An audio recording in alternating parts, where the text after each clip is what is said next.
everyone. Hi, welcome to my channel. I'm excited that you've taken the time to join me. I must say that I have so much respect for YouTubers, the level of effort that goes into preparing their videos. Anyway, the good thing is that I showed up. I promised and I'm here.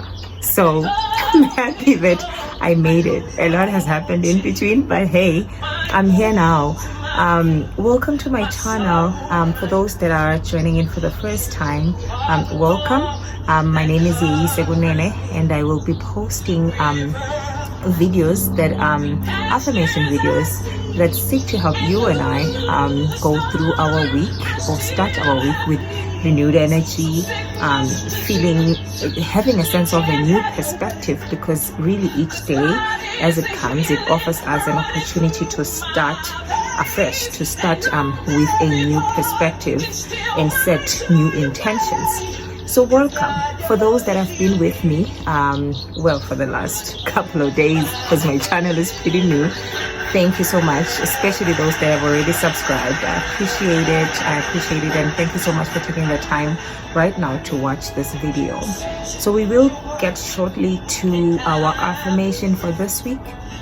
Before we do so, there are critical things that I would like to bring to your awareness that are foundational to affirmations and making sure that your affirmations work for you, because you will learn as you go through your spiritual journey that everything is really within you. You already have what it takes to move from point A to point B.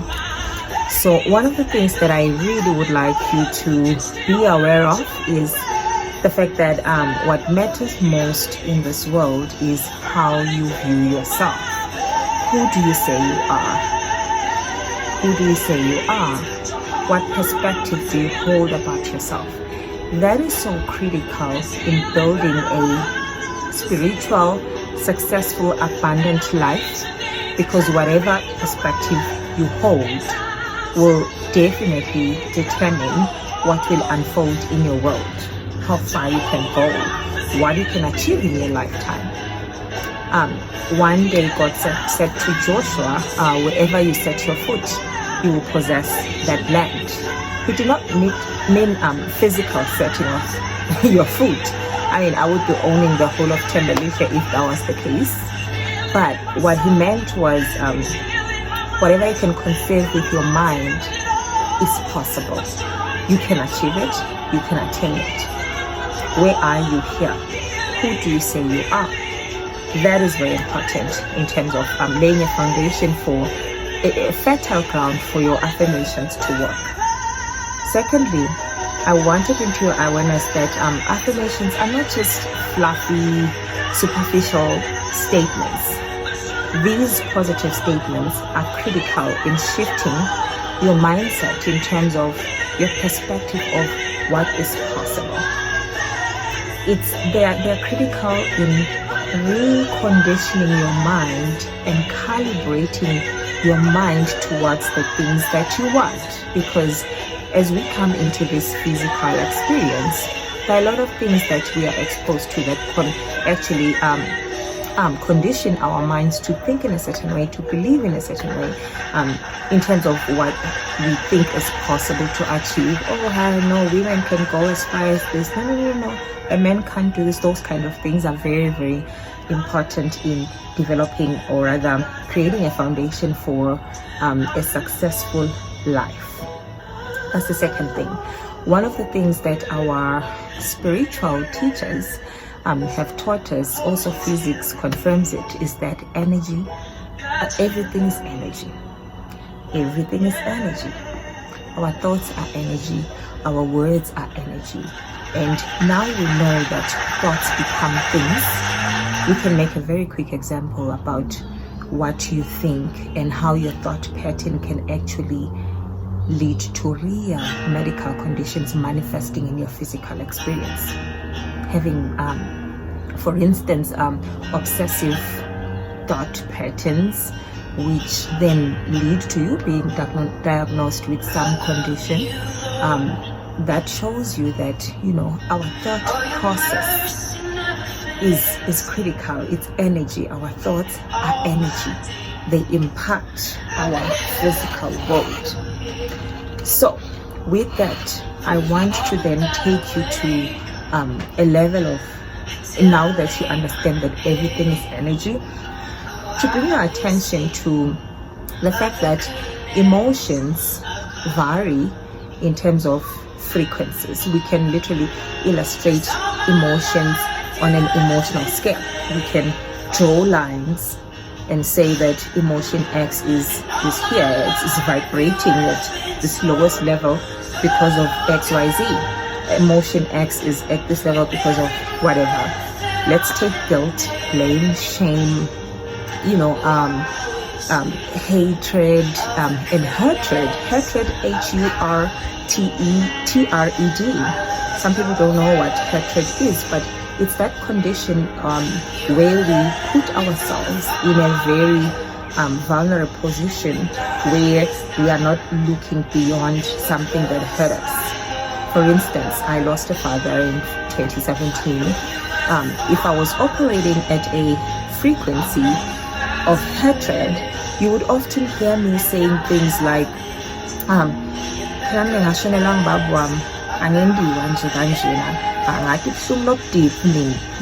so you have created a certain perspective and an environment within which people even around you respond to.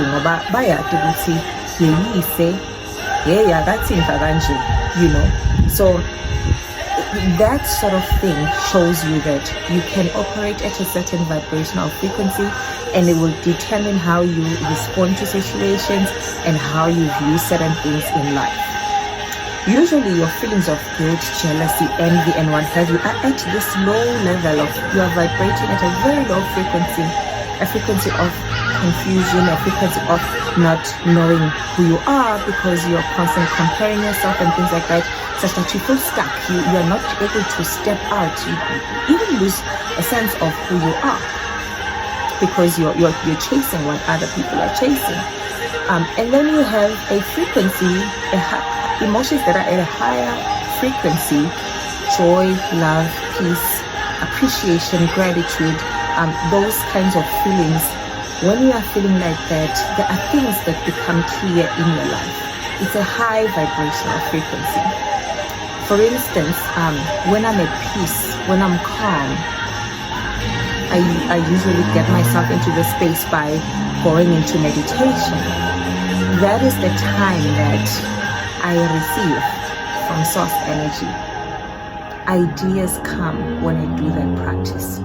And that is how I connect to the higher power, the greater being, the higher, the expanded version of me who is God.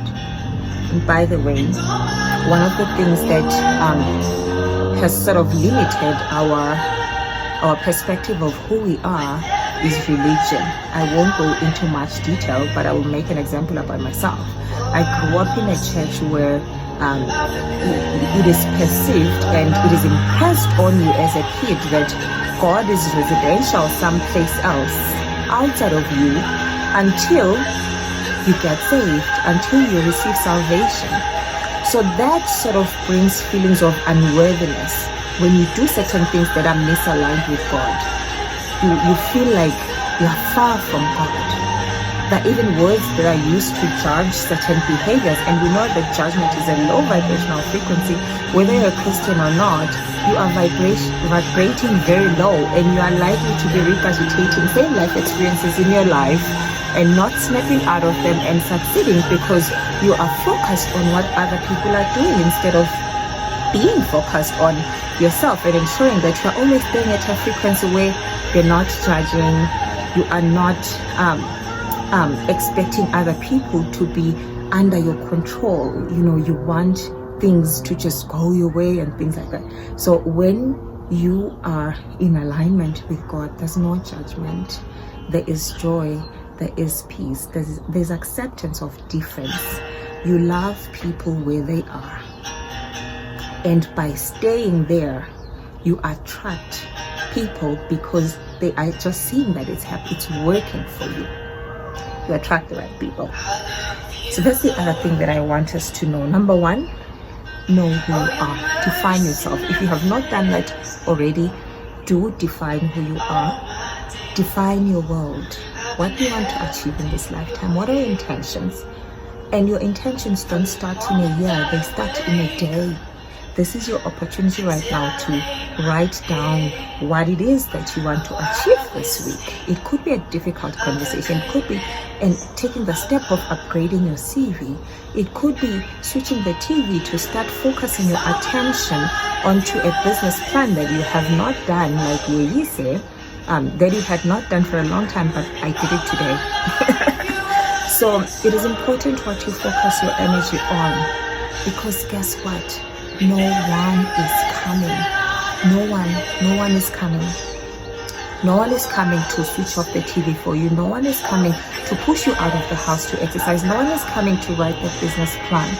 You have to take inspired action. And like when you have, I'll make an example of how, you can get ideas about a certain thing that you want when you are not there yet. Let's use a crush. You have a crush on someone. If you dismiss that thought immediately or you don't spend much time on it, it will eventually subside. The feeling will subside. But if you dwell on that feeling and spend time each day just thinking about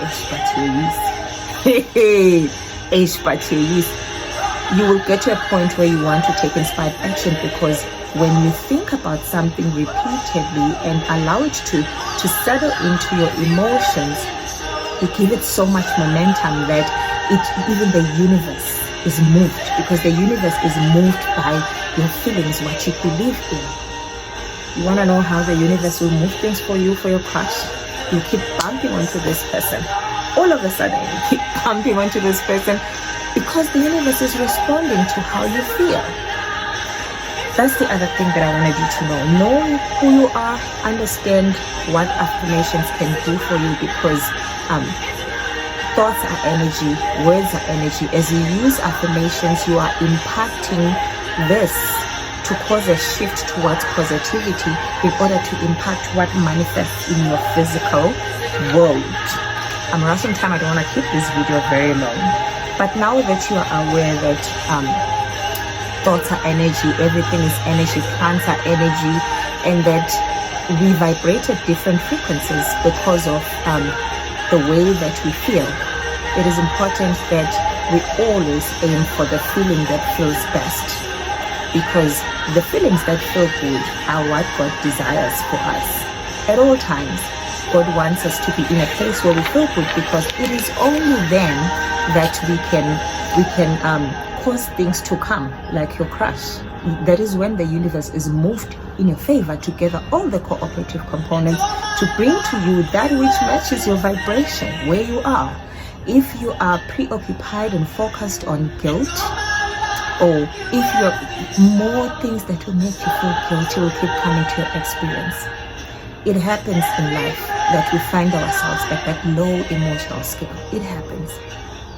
We need to learn to adapt practices that helps us move away from that frequency, because it does not serve us.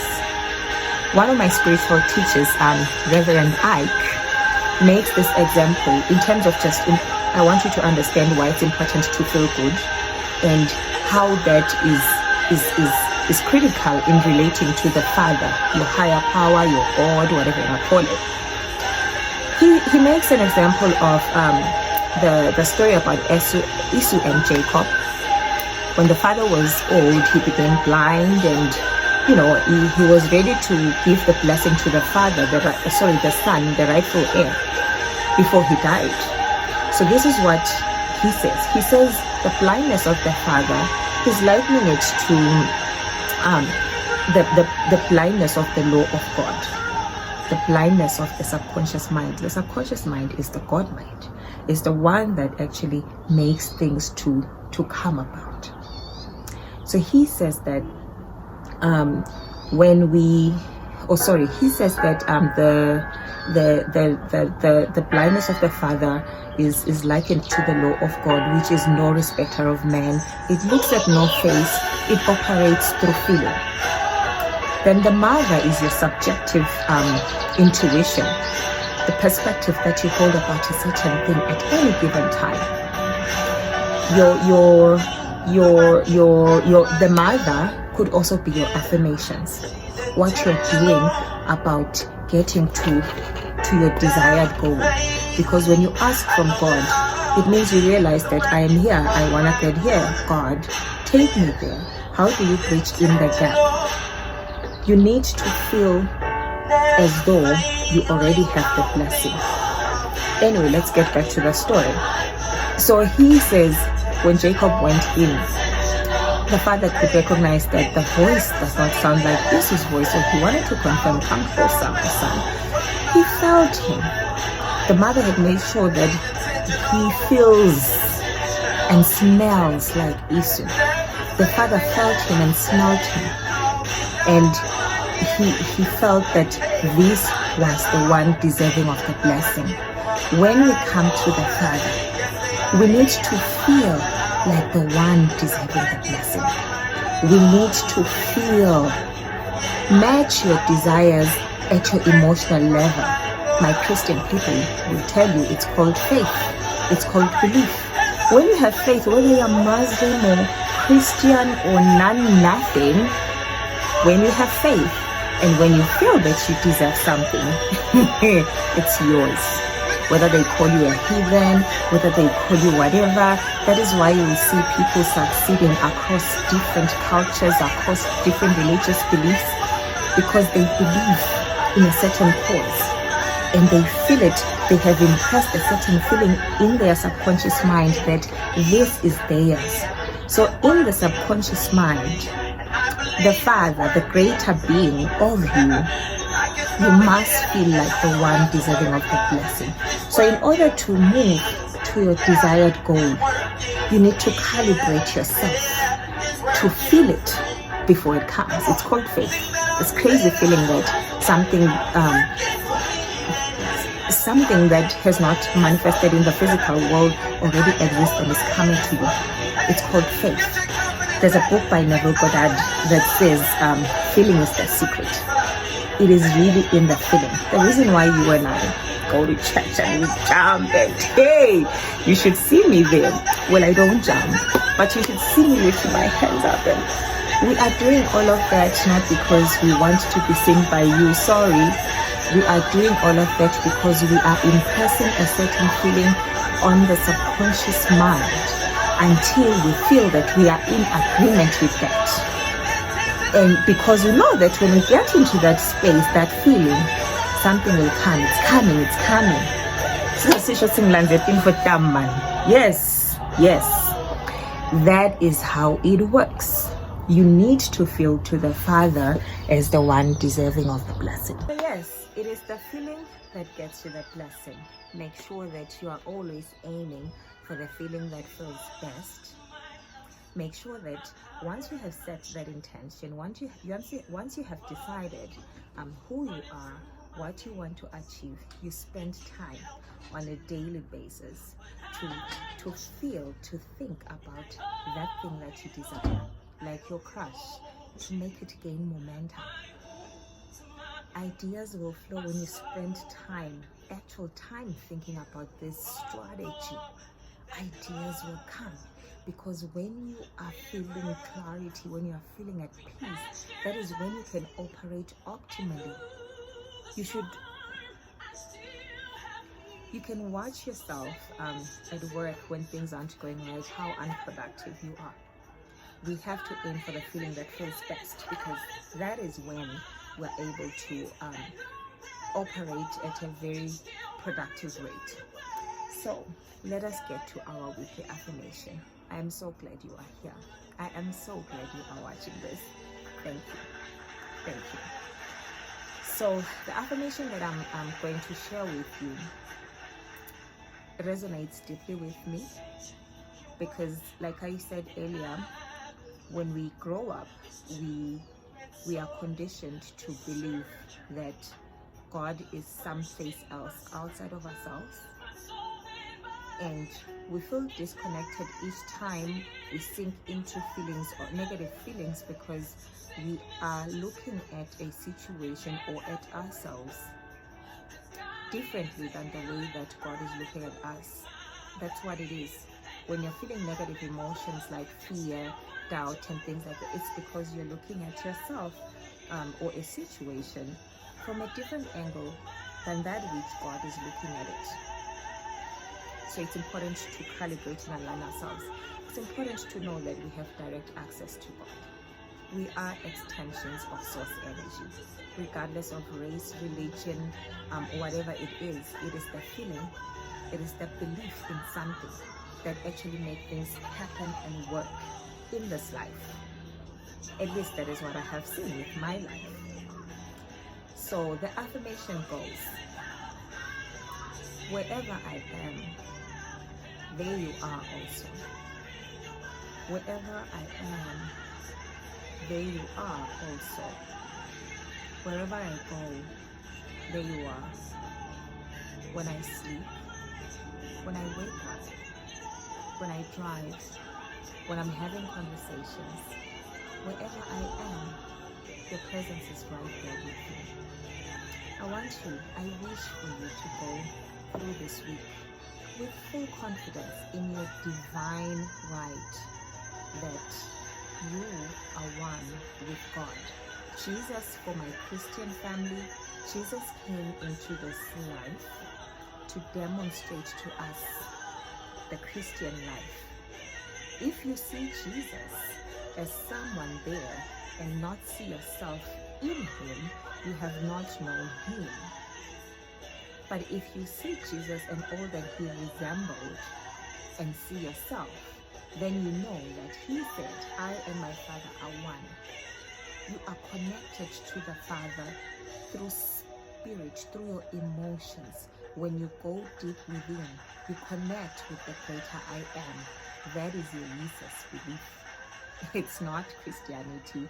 It is not, it is influenced by Christianity, by the way, but it has got nothing to do with religion. It has got everything to do with the fact that each one of us has an expanded version of themselves. And when they go deep within that inner being, they're able to get answers, regardless of where they are, time, space, reality, whatever. They are able to get what they want if they believe in the cause, if they feel to the Father like the one deserving of the blessing. So go into this week knowing that wherever you are, you have an internal guidance system within you, a full system.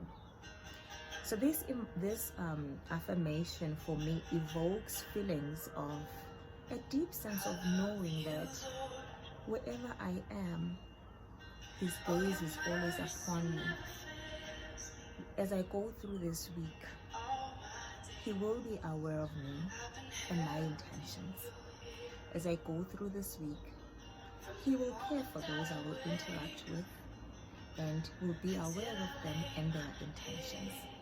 And as I set my intention for the week, he will gather all the cooperative components of this universe to bring to me the things that match my vibration. It is my duty, therefore, to always aim to feel good, to always aim not to want to control things, to be bogged down in the how, the details of how. That is not my business. That is the business of source. What, for instance, my partner does or whosoever else does is not my business. It is their business. It is their business to align with source, to fulfill their purpose. Sometimes you get so locked down in details of what is happening, when is it happening, and what have you, and don't put yourself in that position when you want to manhandle things and control everything. It is not your business. Your business in this world is to ask and know that it is already available. And know that once you reach Him, He will always ask for more. And you are not greedy. It is your nature. We are expansive in nature. Because of this God in us, long ago, you are forever expanding, and you will always ask for more, because once you get here, there'll always be something to reach higher for. Allow yourself to expand. So as you go through this week, be mindful of your thought process. Maybe next week we'll talk about healing your thought process, because that's really the field where things happen. And that's what actually, that's the beginning, that's the genesis of things that are. This began as a thought, this began as a thought, this is Sonia's thought. Well, idea, you know what I mean? Like, everything begins as a thought. So maybe we'll talk about that. But as you go into your week, be mindful of what you're thinking about, because it will, your emotions, let your emotions be your indicators of where you're vibrating, and therefore know that where you're vibrating will keep regurgitating the same experience, the same, keep manifesting the same thing. So watch what you're thinking. Don't think any bad for anyone, because the law of God, the law of mind, does not has no respecter of man, and it does not know no face, like Isaac, Jacob's father. He could not see the blindness of the law. It knows no face. So when you think something bad for someone else, and you really believe it, you feel so strongly about it, rest assured it's coming your way. Just relax and know that it is coming your way, because the law of God, it does not know your face. It does not know who you're thinking it for. Aim for the feelings that feel good. Fam, wherever you are, God is right there. Wherever you are, His presence is there with you. He's the guidance system within you. Everything is always on spiritual. Work on yourself. I dare you. Calibrate yourself. I dare you to focus on your thought process and how you feel. And watch the universe bring things that match your feeling. I am telling you, ideas will flow, networks will flow. You will call someone and your answer will be right there. It will be right there. So have a very, very productive week. I know that you will feel better than last week. I know it. You will be feeling better than last week, and I'm excited for you to start this journey of affirmations and setting intentions as you start your week. I have enjoyed this session. I have, regardless of the back end preparations, and I did show up, guys. I enjoyed it. Please like this video. Please share it broadly. Please tune in again next week, Sunday. I love you. Have a blessed week.